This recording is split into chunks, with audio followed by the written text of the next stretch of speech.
คนมาอีกแล้ววันนี้อยากจะมาเฮ็ดยำมะม่วงให้กินเด้อม่วงเป็นยังไงมีผสมเลยมีนี่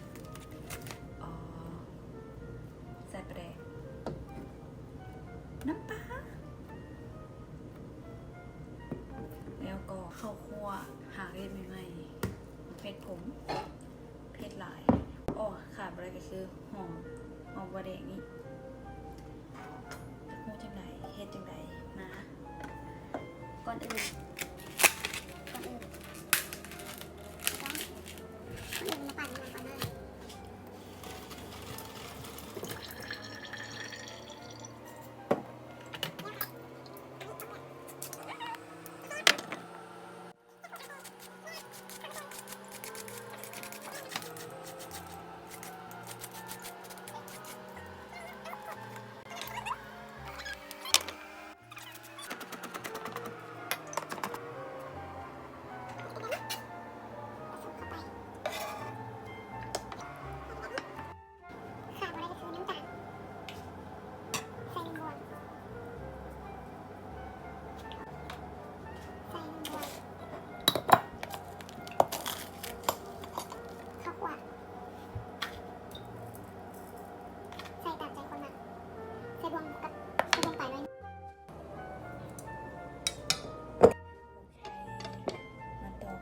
ที่ใส่หมักเผ็ดแล้ว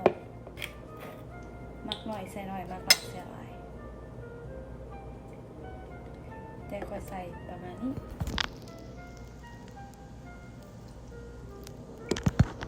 ใส่พอได้กินแล้วก็น้ำปลา1 บวงพอละ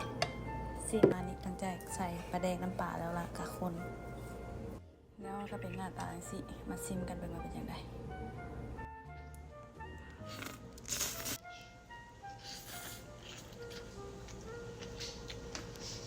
แซ่บหลายครบทุกรสชาติเผ็ดส้มหวาน